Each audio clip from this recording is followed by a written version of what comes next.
Comme nous l'avons vu lors d'une précédente émission, la Constitution de 1875, puis celle de 1946, prévoyait l'élection du président de la République par les deux assemblées réunies en Congrès.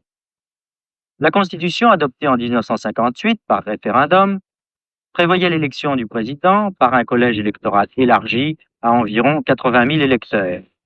Enfin, la loi constitutionnelle, adoptée en 1962, toujours par référendum, prévoit l'élection du président au suffrage universel.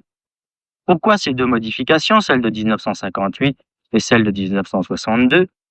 Nous avons interrogé à ce propos deux éminents spécialistes de droit constitutionnel. Le président Capitan, président de la commission des lois à l'Assemblée nationale, et le professeur Duverger. Monsieur Capitan. La réforme de 1962 est très importante et nous le voyons aujourd'hui. Tous les téléspectateurs qui suivent la campagne présidentielle le comprennent. Je crois qu'on peut dire qu'elle a introduit dans notre pays le régime présidentiel.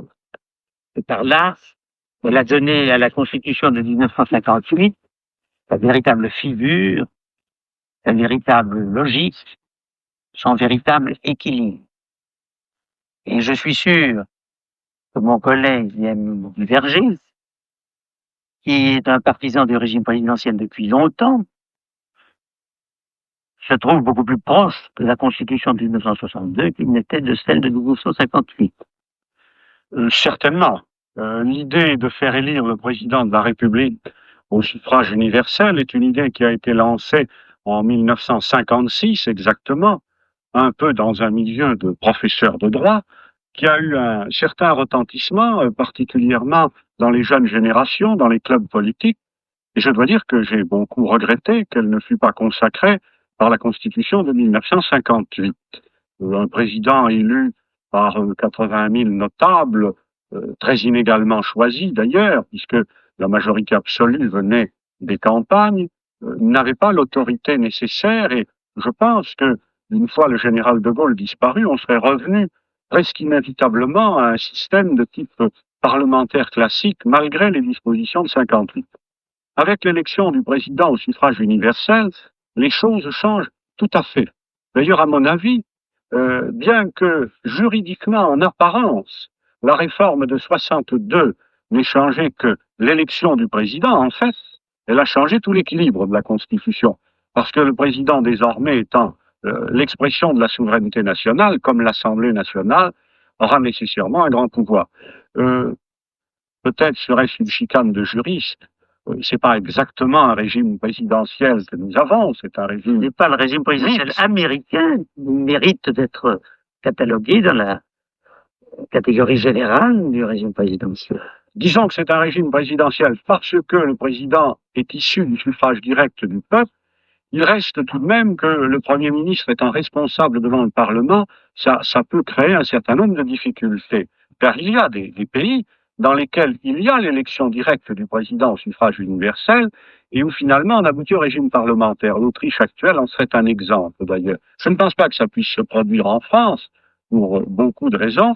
Je pense tout de même qu'il y a une certaine difficulté pratique à faire vivre le régime. Quant à moi, je trouve que cette disposition que vous communiquez améliore au contraire le fonctionnement du régime présidentiel.